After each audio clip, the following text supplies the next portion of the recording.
नमस्कार दोस्तों, ALP CVT 2 के इलेक्ट्रीशियन ट्रेड के प्रैक्टिस सेट नंबर 11 में आप सभी दोस्तों का बहुत-बहुत स्वागत है। दोस्तों, जैसा कि आप सबको पता है कि हम लोग की तैयारी बहुत अच्छे से हो गई थी और लेकिन ऐन वक़्त पर जो है एएलपी का एग्ज़ाम टेक्निकल इश्यू बताया जा रहा है, जिसकी वजह से एग्ज़ाम कंडक्ट नहीं हो पाया था। तो दोस्तों इसका एग्ज़ाम डेट फिर से अनाउंस होगा, उसके बाद फिर से हमारा एग्ज़ाम होगा। तो इसी बीच बहुत से स्टूडेंट जो थे वो कमेंट्स कर रहे थे कि जो प्रैक्टिस सेट हमने स्टार्ट किया था उसको कंटिन्यू किया जाए, जिससे बहुत सारा फ़ायदा हो रहा था। तो इसीलिए दोस्तों हमने आप सभी के लिए प्रैक्टिस सेट 11 को स्टार्ट किया है आज इस वीडियो में। इससे पहले दोस्तों हमने आप सभी के लिए प्रैक्टिस सेट 1 से लेकर के 10 तक की वीडियो को अपलोड कर रखा है और हमने उसका प्लेलिस्ट ऑलरेडी बना दिया है। यदि आप चाहते हैं उस सभी प्रैक्टिस को सॉल्व करना, तो प्लेलिस्ट में जाइएगा और सभी प्रैक्टिस सेट को सॉल्व कर लीजिएगा। तो चलिए स्टार्ट करते हैं आज की इस प्रैक्टिस सेट नंबर 11 को। और पहला सवाल दोस्तों आपकी स्क्रीन पर है। कह रहा है यहाँ पे कि एससीआर को डैश भी कहा जाता है, ठीक है। दोस्तों यहाँ पे एससीआर है, इसे हम लोग क्या कहते हैं, आप सभी लोग ध्यान रखेंगे, इसे थायरिस्टर भी कहते हैं। ऑप्शन बी यहाँ पे हमारे प्रश्न का आंसर हो जाएगा, यानी एससीआर को हम लोग थायरिस्टर के नाम से भी जानते हैं और ये सवाल आपके एग्जाम में पूछे गए हैं, ठीक है। अगला क्वेश्चन कह रहा है कि ट्रांसफार्मर में कंजर्वेटर का कार्य क्या होता है। तो दोस्तों मोस्ट इंपॉर्टेंट सवाल है। जो ट्रांसफार्मर होता है उसमें जो कंजर्वेटर होता है ना, इसका काम क्या होता है, प्रमुख काम। तो आप सभी लोग ध्यान रखेंगे, तेल के तापक्रम में परिवर्तन के कारण तेल में फैलाव एवं संकुचन की देखभाल करना, ये किसका काम होता है, ट्रांसफार्मर में कंजर्वेटर का काम होता है। ऑप्शन डी यहाँ पे हमारे प्रश्न का आंसर हो जाएगा। अगला प्रश्न है कि ट्रांसफार्मर में श्वासक का कार्य क्या होता है। यानी दोस्तों श्वासक का मतलब क्या होता है, यहाँ पे ब्रीदर की बात हो रही है, ब्रीदर, ठीक है। तो यहाँ पे आप देख पा रहे हो इंग्लिश में ब्रीदर लिखा हुआ है ना। तो ट्रांसफार्मर में जो श्वासक होता है इसका प्रमुख काम क्या होता है, तो आप सभी को ध्यान रखना होगा। ट्रांसफार्मर में जब बाह्य वायु प्रवेश करती है तो उसकी आर्द्रता से बचा इस्तेमाल करते हैं हम लोग, इस्तेमाल करते हैं। ऑप्शन बी यहाँ पे हमारा हो जाएगा। एक त्रिकला का 440 वोल्ट 50 हर्ज प्रेरण मोटर में 5% की स्लिप है। रोटर ईएमएफ की आवृत्ति कितनी होगी, आपको इसकी ईएमएफ बताना है, इसकी आवृत्ति बतानी है, ठीक है। तो इम्पोर्टेंट सवाल दोस्तों आप सभी लोग ध्यान रखेंगे यहाँ पे। तो यहाँ पे कितना हो जाएगा, तो 0.05 50 हर्ज है ना, तो 50 हर्ज आप स्लिप निकालेंगे तो 0.05 हो जाएगा हमारे पास, तो 0.05, ठीक है। और हमारे पास कितना हो जाएगा, 50 हर्ज है तो गुना कितना कर देंगे, 50 कर देंगे। तो आपके पास कितना निकल के आएगा, 2.5 हर्ज आएगा, जो ऑप्शन में किसमें दे रखा है, सी में दे रखा है। आगे बढ़ते हैं। डीसी पास पथ जनित्र की क्रांतिक चाल वह होती है जिस चाल के नीचे, तो दोस्तों जिस चाल के नीचे क्या होती है, जनित्र वोल्टेज बनाने में असफल रहता है। ऑप्शन ए यहाँ पे राइट आंसर हमारा हो जाएगा। अगला प्रश्न क्या रहता है यहाँ पे कि एक डायोड अग्र अभिनीत होता है यदि, यानी कि एक आयोड जो है ना वो फॉरवर्ड बायस्ड होता है, कब होता है। तो दोस्तों आपको ध्यान रखना होगा, ये तब होता है जब कैथोड के सापेक्ष एनोड धनात्मक होगा, तब जो है वो क्या होगा, डायोड अग्र अभिनीत हो जाएगा। ऑप्शन ए यहाँ पे राइट आंसर हमारा हो जाएगा। यदि तर्क द्वारा दो आगत 1 एवं 0 है तो किस तर्क द्वारा निर्गत 1 होगा, ठीक है। तो दोस्तों ये कहाँ पे हो जाएगा, तो आपके पास और गेट में हो जाएगा। ऑप्शन बी यहाँ पे राइट आंसर हमारा हो जाएगा। दोस्तों आप सभी लोग वीडियो को लास्ट तक देखिएगा और लास्ट में अपना कमेंट बॉक्स में स्कोर शेयर कीजिएगा कि इस 75 क्वेश्चन में से आपका स्कोर कितना बना है, ठीक है। देखते हैं कितने लोग कितना स्कोर अभी भी बन रहा है। डीसी श्रेणी मोटर वहां प्रयुक्त होते हैं जहां डैश प्रारंभिक बल आघूर्ण वांछित हो गई, ठीक है। तो दोस्तों आप लोग ध्यान रखिएगा, डीसी श्रेणी मोटर वहां प्रयुक्त होते हैं जहां पे क्या होगा, उच्च प्रारंभिक बल का आघूर्ण वांछित होगा। ऑप्शन बी यहाँ पे राइट आंसर हमारा हो जाएगा। निम्नलिखित में से किसमें प्रतिरोध का ऋणात्मक तापक्रम गुणांक होता है। तो दोस्तों प्रतिरोध का जो ऋणात्मक तापक्रम गुणांक होता है वो कहाँ पे होता है, आपको बताना है। तो आप सभी लोग कहेंगे कहाँ पे होता है, सिलिकॉन में होता है। ऑप्शन डी यहाँ पे राइट आंसर हमारा होगा। ट्रांसफार्मर का कोर अच्छी गुणवत्ता वाले पदार्थ का बना होता है, जैसे कि CRGO इस्पात, ताकि निम्नलिखित न्यूनतम किया जा सके। यानी कि CRGO का इस्तेमाल करते हैं हम लोग किसके लिए, तो ट्रांसफार्मर की कोर की अच्छी गुणवत्ता के लिए, ठीक है। तो दोस्तों किसको कम करने के लिए क्या करते हैं हम लोग CRGO का इस्तेमाल, तो आप सभी लोग रखेंगे हिस्टैरिसीस लॉस को कम करने के लिए हम लोग किसका इस्तेमाल करते हैं, तो CRGO इस्पात का इस्तेमाल करते हैं। ऑप्शन सी यहाँ पे राइट आंसर हमारा हो जाएगा। आगे बढ़ते हैं, क्या है कि एक परिपथ फ्यूज के अतिभार रिले यानी कि थर्मल ओवरलोड रिले द्वारा संरक्षित होता है, तो शॉर्ट सर्किट दोष की दशा में क्या होगा यहाँ पे, ये आपको बताना है, ठीक है। दोस्तों ये होता है आपके पास फ्यूज पहले प्रचलित होगा शॉर्ट सर्किट दिशा में, ऑप्शन ए यहाँ पे राइट आंसर हमारा हो जाएगा। निम्नलिखित में से कौन एक समाकलित उपकरण है, ठीक है। तो दोस्तों यहाँ पर आप देखेंगे जो ऊर्जा मीटर हमारे पास होता है, एनर्जी मीटर, ये क्या है आपके पास एक समाकलित उपकरण हो जाएगा, ऑप्शन सी यहाँ पे राइट आंसर हमारा हो जाएगा। निम्नलिखित में से कौन शक्ति गुणांक का सही अभिव्यक्ति है, ठीक है। यानी कि जो शक्ति गुणांक होता है पावर फैक्टर, तो पावर फैक्टर किसको अच्छे से निरूपित करता है, यानी कौन सा यहाँ पे सही दे रखा है पावर फैक्टर के बारे में। तो दोस्तों आप दिखाएंगे जो ट्रू पावर बटे क्या होता है, एपरेंट पावर यानी कि आभासी शक्ति, यानी सब सत्य शक्ति बटे जो आभारी शक्ति होता है, इसे क्या बोलते हैं हम लोग, पावर फैक्टर का नाम जानते हैं। ऑप्शन बी यहाँ पे हमारे प्रश्न का बिल्कुल राइट आंसर हमारा हो जाएगा, ठीक है।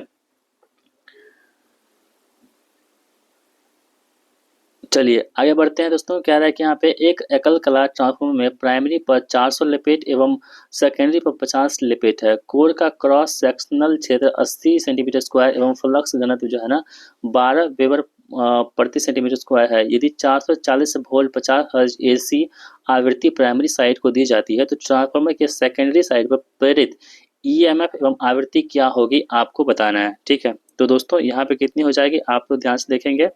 तो सेकेंडरी वोल्टेज बराबर क्या होता है, सेकेंडरी टर्न बटे प्राइमरी टर्न गुना क्या होगा, प्राइमरी वोल्टेज। तो हमारे पास सेकेंडरी टर्न कितना है, 50 है ना, ठीक है। उसके बाद जो हमारे पास है प्राइमरी टर्न कितनी है, हमारे पास है 400 है, यहाँ पर देख पा रहे होंगे। सेकेंडरी है ये वाला और प्राइमरी है ये वाला 400, ठीक है। गुना कितना कर देंगे, तो प्राइमरी वोल्टेज कितना हमारे पास है 440 वोल्ट प्राइमरी है, तो गुना कितना कर देंगे 440 कर देंगे, ठीक है। तो इसे आप सॉल्व कीजिएगा तो आपके पास कितना आएगा 55 वोल्ट आ जाएगा इसका आंसर, ठीक है। तो 55 वोल्ट कहाँ पे है, ऑप्शन नंबर बी में 55 वोल्ट दे रखा है और हर्ट्ज फ्रीक्वेंसी कितनी है, तो 50 हर्ट्ज फ्रीक्वेंसी यहाँ पे ऑलरेडी दे रखा है। तो ऑप्शन बी यहाँ पे राइट आंसर हमारा हो जाएगा।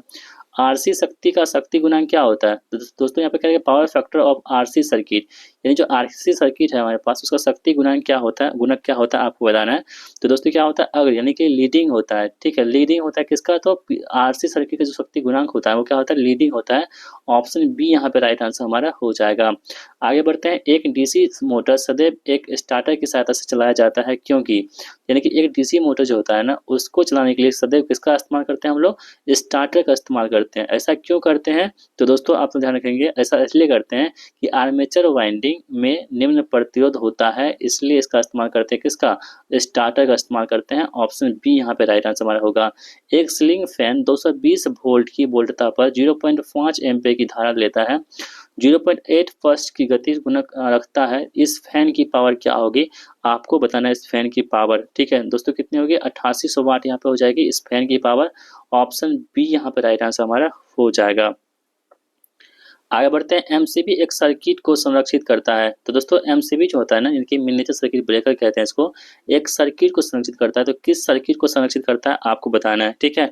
दोस्तों आप लोग ध्यान से देखेंगे और इस सवाल का जवाब देंगे तो आपको पता चलेगा कि ये शॉर्ट सर्किट एवं अति भार दोनों को क्या करता है यहाँ पे संरक्षित करता है। ऑप्शन सी यहाँ पे हमारे प्रश्न का आंसर हो जाएगा। निम्नलिखित में से कौन सा मोटर अग्र शक्ति गुणक पर प्रचलित किया जा सकता है, यानी ऐसा कौन सा मोटर है जो अग्र शक्ति गुणक, यानी कि आप कह सकते हैं लीडिंग पावर फैक्टर पर प्रचलित यानी कि किया जा सकता है, यानी कि ऑपरेट किया जा सकता है, ठीक है। तो दोस्तों मोटर कौन सा हमारे पास होता है, वो होता है आपके पास तुल्यकालिक मोटर। ऑप्शन डी हमारे प्रश्न का आंसर होगा। स्लिप रिंग एवं ब्रश अल्टरनेटर में किसे जोड़ने के लिए प्रयुक्त होता है, तो दोस्तों जो स्लिप रिंग एवं ब्रश जो होते हैं ना वो अल्टरनेटर में किसको जोड़ने के लिए इस्तेमाल करते हैं हम लोग, तो आप ध्यान रखेंगे बाहरी सर्किट को क्षेत्र वाइंडिंग से जोड़ने के लिए इसका इस्तेमाल करते हैं। ऑप्शन ए यहाँ पे राइट आंसर हो जाएगा। आगे बढ़ते हैं। कह रहा है कि एक डीसी मोटर का कोणीय वेग ओमेगा रेडियन प्रति सेकेंड है, मोटर की चाल आरपीएम में कितनी होगी, तो दोस्तों ये कितनी हो जाएगी 60 ओमेगा बाय 2 पाई हो जाएगी। ऑप्शन नंबर ए यहाँ पे हमारे प्रश्न का आंसर हो जाएगा। आगे बढ़ते हैं। सर्किट ब्रेकर की ट्रिप कॉइल में किसके द्वारा ऊर्जा दी जाती है, तो सर्किट ब्रेकर की जो ट्रिप कॉइल होती है इसमें किसके द्वारा ऊर्जा दी जाती है, तो सभी लोग ध्यान रखेंगे डीसी वोल्टता के द्वारा जो है इसमें ऊर्जा दी जाती है। ऑप्शन ए यहाँ पे राइट आंसर हमारा हो जाएगा। आगे बढ़ते हैं। यदि दो चुंबकीय ध्रुवों की मध्य दूरी डी है तो उनके मध्य बल कितना होगा, यानी कि दो चुंबकीय ध्रुव के मध्य जो है ना दूरी कितनी है हमारे पास डी दे रखी है, तो उसके मध्य जो बल लगेगा वो बल कितना होगा, तो दोस्तों ये होगा डी, ये कितना दोस्तों हो जाएगा हमारे पास, तो डी स्क्वायर के व्युत्क्रमणीय समानुपाती हो जाएगा। ऑप्शन सी यहाँ पे राइट आंसर हमारा हो जाएगा। एक 6 ध्रुव वाले लैप बाउंड डीसी जनरेटर में 600 चालक हैं, प्रति चालक प्रेरित ईएमएफ 5 वोल्ट है तो ये जनरेटर कितना ईएमएफ उत्पन्न करेगा, आपको इसका आंसर बताना है। ठीक है दोस्तों, ईएमएफ हमारे पास कितनी दे रखी है, 5 वोल्ट की ईएमएफ दे रखी है, आप यहाँ देख पा रहे होंगे।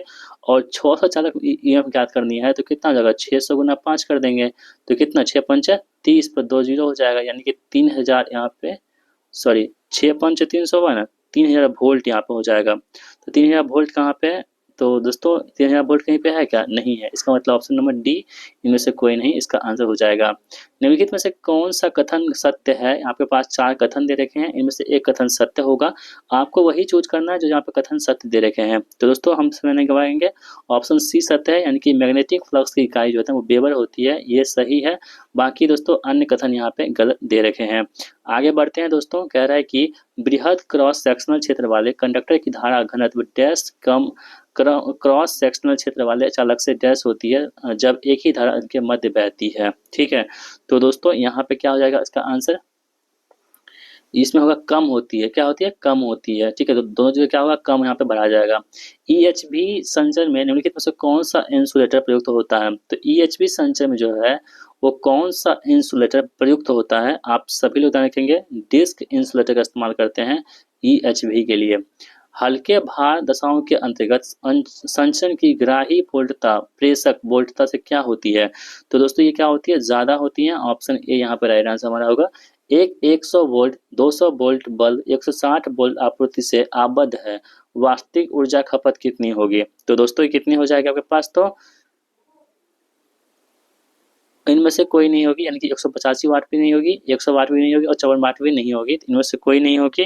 तो दोस्तों ये कितनी हो जाएगी, तो आप तो ध्यान रखेंगे तो यहाँ पे 64 वाट हो जाएगी, कितनी, 64 वाट हो जाएगी यहाँ पे।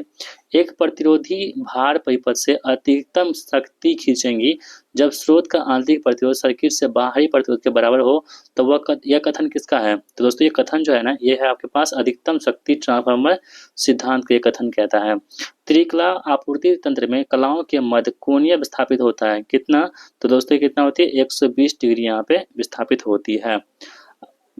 अगला सवाल है कि निम्नलिखित में से कौन सा एक सर्किट ब्रेकर का हिस्सा नहीं है दोस्तों, तो कौन सा एक सर्किट ब्रेकर का हिस्सा यहाँ पे नहीं होगा, आपको बताना है। ध्यान से देखेंगे आप लोग, जो कंजर्वेटर हमारे पास होता है, शक्ति जो ब्रेकर इसका हिस्सा नहीं होता, बाकी अन्य सभी के यहाँ पे जो है शक्ति का हिस्सा होता है।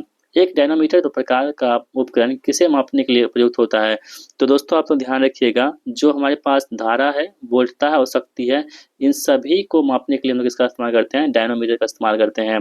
डीसी जनरेटर के आर्मेचर प्रतिक्रिया को सुधारने के लिए ब्रशेस को क्या करना चाहिए, तो डीसी जनरेटर के आर्मेचर प्रतिक्रिया को सुधारने के लिए दोस्तों आप लोग ध्यान रखेंगे, इसे आर्मेचर के घूर्णन की दिशा में अग्र लीड प्रदान की जाती है। ऑप्शन ए यहाँ पे राइट आंसर हमारा होगा।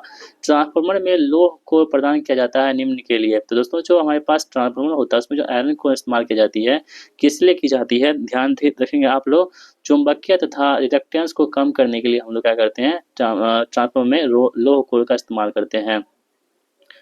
डीसी मशीन में दोस्तों क्या होती है, दोस्तों डीसी मशीन की हम बात करें यहाँ पे, तो डीसी मशीन में क्या होगा यहाँ पे, तो इसमें होगा आर्मेचर चालकों एवं टर्मिनल पर ईएमएफ जो है अल्टरनेटिंग होते हैं, जबकि धारा एक दिशीय होती है, किसमें, डीसी यहाँ पे क्या था, डीसी मशीन में। ठीक है, आगे बढ़ते हैं। अमीटर के प्रास को बढ़ाने के लिए आबद्ध करते हैं, तो दोस्तों अमीटर के जो प्रास होते हैं उसको बढ़ाने के लिए किसका आबद्ध करते हैं हम लोग, तो आप सभी लोग ध्यान रखेंगे, हम लोग अमीटर कुंडली के साथ समानांतर में निम्न मान प्रतिरोध करते हैं। ऑप्शन सी यहाँ पे हमारे प्रश्न का बिल्कुल राइट आंसर हमारा हो जाएगा। आगे बढ़ते हैं, यहाँ पे अगला प्रश्न क्या कह रहा है देख लेते हैं। कह रहा है कि तुल्यकालिक मशीन के स्टेटर कोर को लेमिनेट किया जाता है ताकि कम हो सके, किसको कम हो सके, तो एडी धारा करंट को कम होने के लिए हम लोग क्या करते हैं, स्टेटर कोर को लेमिनेट करते हैं। पूर्ण भार प्रेरण मोटर के शक्ति गुणक होने की संभावना कितनी होती है, दोस्तों कितनी होती है, 0.85 यहाँ पे पश्चगामी होती है। एक ट्रांसफार्मर शुद्ध प्रतिरोध एकांक शक्ति गुणक भार आपूर्ति कर रहा है, ट्रांसफार्मर का शक्ति गुणक कितना होगा, तो दोस्तों ये कितना हो जाएगा आपके पास, तो 0.5 पश्च हो जाएगा। ऑप्शन बी यहाँ पे राइट आंसर हमारा हो जाएगा। चित्र में ए एवं बी दो अर्धचालक डायोड है, ठीक है, कथन यहाँ पे दे रखे हैं, आप इसको देखिए ध्यान से, उसके बाद प्रश्न का आंसर दीजिए। तो दोस्तों यहाँ पर आप देखेंगे ध्यान से, अगर तो आपको पता चलेगा जो ऑप्शन डी हमारे पास है कि ए व्युत्क्रमणीय अभिनित है और बी अग्र अभिनित है, यानी कि ऑप्शन डी यहाँ पे राइट आंसर हमारा हो जाएगा। आगे बढ़ते हैं दोस्तों, कह रहा है कि ट्रांसफार्मर में मुक्त सर्किट परीक्षण यानी कि ओपन सर्किट टेस्ट क्यों करते हैं हम लोग। तो दोस्तों आप ध्यान रखेंगे, इसमें रेटेड ट्रांसफार्मर वोल्टता के साथ जो है ना, इसमें क्या होती है, मुक्त सर्किट परीक्षण की जाती है। प्राइमरी वाइंडिंग के मध्य प्रवाहित धारा के द्वारा उत्पन्न फ्लक्स किसमें ईएमएफ प्रेरित करता है। तो दोस्तों आप ध्यान रखेंगे, ये प्राइमरी वाइंडिंग और सेकेंडरी वाइंडिंग दोनों में क्या करता है, यहाँ पे प्रेरित करता है। ट्रांसफार्मर की शून्य भार धारा प्रयुक्त वोल्टता के पश्च होती है, तो कितनी होती है, आप सभी ध्यान रखें, 90 डिग्री से क्या होती है, यहाँ पे पश्च होती है। भू संपर्कन का उद्देश्य क्या होता है। तो दोस्तों आपको ध्यान रखना होगा, जो भू संपर्कन है इसका उद्देश्य होता है कि भूमि को जितना कम से कम हो उतना निम्न प्रतिरोध प्रदान करना भू संपर्कन का उद्देश्य होता है। मृदा में आर्द्रता तथा भूमि मृदा प्रतिरोध जैसा होता है। तो दोस्तों आपको ध्यान रखना होगा, जो मृदा में आर्द्रता तथा भूमि प्रतिरोध जो है मृदा प्रतिरोध क्या होती है, घटाती है। ऑप्शन बी यहाँ पे राइट आंसर हमारा हो जाएगा। आगे बढ़ते हैं दोस्तों, यहाँ पे क्या रहा है कि एक द्विपिंजरी प्रेरण मोटर में क्या होता है। तो दोस्तों एक द्विपिंजरी प्रेरण मोटर में होता है कि रोटर में दो समानांतर वाइंडिंग्स होती हैं। ऑप्शन डी यहाँ पे राइट आंसर हमारा होगा। केबल में आच्छादित किए जाते हैं। तो दोस्तों केबल में क्या आच्छादित किए जाते हैं, तो केबल में आर्द्रता के प्रवेश को रोकने के लिए हम लोग क्या करते हैं, आच्छादित करते हैं। किसी ट्रांसफार्मर का लघु पथ परीक्षण होता है। तो दोस्तों यहाँ पे ओपन सर्किट था वो वाला, अब यहाँ पे शॉर्ट सर्किट है, दोनों इंपॉर्टेंट है। यहाँ पे देखेंगे तो किसी ट्रांसफार्मर के लघु पथ परीक्षण होता है, क्या होता है दोस्तों, ये होता है समतुल्य प्रतिरोध और क्षरण प्रतिघात। ऑप्शन ए यहाँ पे सही जवाब होगा। ट्रांजिस्टर प्रचालन का वर्गीकरण अर्थात ए बी और सी इनमें से किस पर आधारित होता है। तो दोस्तों ये आधारित होता है आपके पास अभिनिति धारा पर आधारित होता है। सीरीज पास ट्रांजिस्टर का प्रयोग करने वाले वोल्टता नियामक टेस्ट भी कहलाते हैं। तो दोस्तों इसे क्या कहते हैं हम लोग, इसे बोलते हैं रैखिक नियामक कहते हैं। ऑप्शन ए यहाँ पे राइट आंसर हमारा हो जाएगा। निम्न में से किसे मापने हेतु रैखिक परिवर्ती विभेदक ट्रांसफार्मर एक युक्ति होती है। तो दोस्तों किसको मापने की युक्ति होती है, तो आप लोग ध्यान रखिएगा, जो हमारे पास ये होती है विस्थापन को मापने के इसका इस्तेमाल करते हैं। किसी वोल्ट मापी को संवेदनशीलता सामान्यतः किस रूप में व्यक्त की जाती है। ठीक है दोस्तों, हम लोग ओम प्रति वोल्ट के रूप में इसे व्यक्त करते हैं। वाट घंटा को मापने वाले किसी इलेक्ट्रो डायनोमोमीटर श्रेणी के उपकरण में निम्न में से कौन सी वस्तु नहीं होती है। दोस्तों आप तो ध्यान से देखेंगे तो वस्तु कौन सी नहीं होती है, इसका आंसर आप सभी लोग देंगे कहाँ पे, कमेंट बॉक्स में। आगे बढ़ते हैं, ट्रांसफार्मर में गुंजन रब का क्या कारण होता है, यानी ट्रांसफार्मर में जो गुंजन का आवाज होता है ना, वो उसका क्या कारण है। ठीक है दोस्तों, इसका कारण होता है कि चुंबकीय विरूपण। ठीक है, ऑप्शन नंबर डी यानी कि मैग्नेटोस्ट्रिक्शन। ऑप्शन डी यहाँ पे राइट आंसर हमारा हो जाएगा। विद्युत वेल्डिंग मशीन में प्रयोग में आने वाले डीसी जनरेटर को इनमें से किस रूप में जानते हैं। तो दोस्तों उसे हम लोग जानते हैं किस रूप में, डिफरेंशियल कंपाउंड रूप में। ठीक है, जो विद्युत वेल्डिंग मशीन इस्तेमाल करते हैं दोस्तों, आर्क वेल्डिंग इसे बोल सकते हैं आप लोग, तो उसके इस्तेमाल करते हैं डिफरेंशियल कंपाउंड मोटर का इस्तेमाल यहाँ पे होता है, जनरेटर का, सॉरी। आगे बढ़ते हैं, स्लिप नियंत्रण का प्रयोग करते हुए पिंजरी प्रेरण मोटर की गति नियंत्रण क्रियान्वयन इनमें से किसका प्रयोग करते हुए किया जाता है। दोस्तों आप लोग ध्यान रखेंगे, इनमें जो है किसका उपयोग किया जाता है। आपके पास 4 ऑप्शन दे रखे हैं, तो दोस्तों आप ध्यान रखेंगे ध्यान से, तो आपको पता चलेगा ये स्टेटर वोल्टता नियंत्रण। ऑप्शन डी यहाँ पे राइट आंसर हमारा हो जाएगा। वह डीसी जनरेटर जिसमें इनमें से कौन सा है जो पूर्ण भार पर शून्य वोल्टता नियमन उपलब्ध करा सकता है, तो वो कौन सा होती है, योगात्मक मिश्र होता है। ऑप्शन सी यहाँ पे राइट आंसर हमारा हो जाएगा। एक शक्ति ट्रांसफार्मर में बहुत धारा क्षति कम की जा सकती है। ठीक है दोस्तों, पटलीकरण की मोटाई कम करके। ऑप्शन नंबर ए यहाँ पे राइट आंसर हमारा होगा। प्रत्यक्ष धारा मापने के लिए एकमात्र उपयुक्त मीटर कौन सा होता है। तो दोस्तों ये कौन सा होता है, अस्थायी चुंबकीय प्रकार के मीटर होते हैं। घरेलू विद्युत ओवन में तापक्रम किससे नियंत्रित होता है। दोस्तों ध्यान रखिएगा, ये थर्मोस्टेट से क्या होता है, यहाँ पे नियंत्रण होता है। डीसी मशीन का दिक् परिवर्तक किसकी तरह कार्य करता है। तो दोस्तों ये पूर्ण तरंग रेक्टिफायर की तरह जो है ना डीसी मशीन का दिक् परिवर्तक काम करता है। ऑप्शन नंबर ए यहाँ पे राइट आंसर हमारा हो जाएगा। 4 ध्रुवों वाला डीसी जनरेटर 1800 आरपीएम पर चल रहा है, आर्मेचर में धारा की आवृत्ति कितनी होगी। तो दोस्तों कितनी हो जाएगी आपके पास, तो इनमें से कोई नहीं हो जाएगी। दोस्तों को पता है कि 1800 आरपीएम है ना, 4 पोल है। हाँ आपको क्या बताए थे, एनएस बराबर कितना होता है 120, एफ बाय कितना होता है, तो पी होता है। इसमें आप देखेंगे तो 1800 हमारे पास कितना देखिए, एनएस की वैल्यू 1800 हमारे पास है और बराबर कितना 120 हो जाएगा। यहाँ पे एफ की वैल्यू हमको निकालनी है और पोल की संख्या कितनी हमारे पास दे रखी है, तो 4 दे रखी है। तो आप यहाँ से काटेंगे तो 4 तिया 12, 30 हो जाएगा। यहाँ पे 30 6 18, 3 6 80 60, यानी फ्रीक्वेंसी कितनी हो जाएगी दोस्तों 60 हर्ट्ज 60 हर्ट्ज हो जाएगी, जो ऑप्शन में कहीं भी नहीं है। इसका मतलब आंसर ऑप्शन डी हमारे प्रश्न का आंसर हो जाएगा। स्पार्क प्लग में कौन सा उष्मारोधी पदार्थ के रूप में प्रयुक्त होता है? ठीक है दोस्तों, वो होता है कौन सा, पोर्सलिन का इस्तेमाल करते हैं हम लोग। सोल्डर किसका मिश्र धातु होता है? दोस्तों सोल्डर जो होता है हमारे पास, ये टीन एवं सीसा का क्या होता है, मिश्र धातु होता है। ऑप्शन बी यहाँ पे राइट आंसर हमारा हो जाएगा। मेगर एक उपकरण है दोस्तों, मेगर जो है ना एक उपकरण होता है, इसमें इस्तेमाल करते हैं इंसुलेशन परीक्षा का इस्तेमाल करते हैं मेगर में। ठीक है, जब प्रतिरोध का एक समुदाय श्रृंखला में आबद्ध हो तो संयुग्म का समकक्ष प्रतिरोध कितना होगा? जब श्रृंखला में होगा तब। तो दोस्तों ये कितना हो जाएगा, आपसे ध्यान रखेंगे, व्यक्तिगत प्रतिरोध का योग यहाँ पे हो जाएगा। एक ज्वारिकीय तरंग का शिखर से शिखर तक का मान 400 वोल्ट है, तो धारा का वर्ग माध्य मूल्य कितना हो जाएगा? ठीक है दोस्तों, यहाँ पे कितना हो जाएगा, 400/√2 हो जाएगा RMS वैल्यू। SWG का मतलब क्या होता है दोस्तों? SWG का मतलब होता है standard wire gauge. Option B यहाँ पे राइट आंसर बना होगा। चुंबकीय प्रतिष्ठम मैग्नेटिक रेलक्टेंस की इकाई क्या होती है दोस्तों? ये क्या होती है, एम्पियर टर्न प्रति वेबर जो होती है ना, चुंबकीय प्रतिष्ठम मैग्नेटिक रेलक्टेंस के क्या होते हैं यहाँ पे, इकाई होती है। एक 220 वोल्ट डीसी मशीन में शंट क्षेत्र प्रतिरोध 440 ओम होता है। निम्न में से कौन सा शंट क्षेत्र करंट होगा? तो आपको बताना दोस्तों कौन सा यहाँ पे हो जाएगा। तो ऑप्शन नंबर बी हमारे पास है 0.5 एम्पियर यहाँ पे हो जाएगा। किसी उद्योग के शक्ति गुणक में इनमें से किसके द्वारा सुधार किया जा सकता है? ठीक है, तो दोस्तों आप लोग ध्यान से देखेंगे किसके द्वारा सुधार कर सकते हैं हम लोग, तो संधारित्र द्वारा से सुधार कर सकते हैं। एक विद्युत अवयव संधारित्र को किस प्रकार निर्दिष्ट किया जाता है? ठीक है, तो दोस्तों ये करते हैं हम लोग वोल्टता और धारिता द्वारा निर्दिष्ट करते हैं। वाट मीटर के मामले में क्रमशः धारा कुंडली और वोल्टता कुंडली की प्रकृति क्या होती है? तो दोस्तों ये क्या होती है, तो प्रेरणिक और प्रतिरोधक दोनों होती है। ऑप्शन सी यहाँ पे राइट आंसर हमारा होगा। ताप वैद्युत युग्म माप यंत्रों का प्रयोग इनमें से किसे मापने के लिए करते हैं? तो दोस्तों हम लोग करते हैं इसे केवल उच्च आवृत्ति पर प्रत्यावर्ती धारा मापने के लिए करते हैं। ऑप्शन नंबर ए यहाँ पे हमारे प्रश्न का आंसर होगा। तो दोस्तों इस प्रकार हमने आप सभी के लिए प्रैक्टिस सेट नंबर 11 यहीं पे कंप्लीट कर दिया है, और उम्मीद करता हूँ आपने इस वीडियो को यहाँ तक जरूर देख लिया होगा। दोस्तों अगर आपको मेरी वीडियो पसंद आती है, वीडियो को लाइक जरूर कीजिएगा, और इस चैनल पर यदि नए हैं तो चैनल को सब्सक्राइब भी जरूर कर लीजिएगा, और इस वीडियो को अपने दोस्तों में शेयर कर दीजिएगा। और लास्ट में दोस्तों अपना स्कोर भी कमेंट बॉक्स में शेयर कीजिएगा कि इस 75% में से आपका स्कोर कितना बना है, सभी लोग कमेंट बॉक्स में जरूर लिखिएगा। ठीक है, तो जल्दी मिलते हैं नेक्स्ट वीडियो में, तब तक के लिए जय हिंद, वंदे मातरम।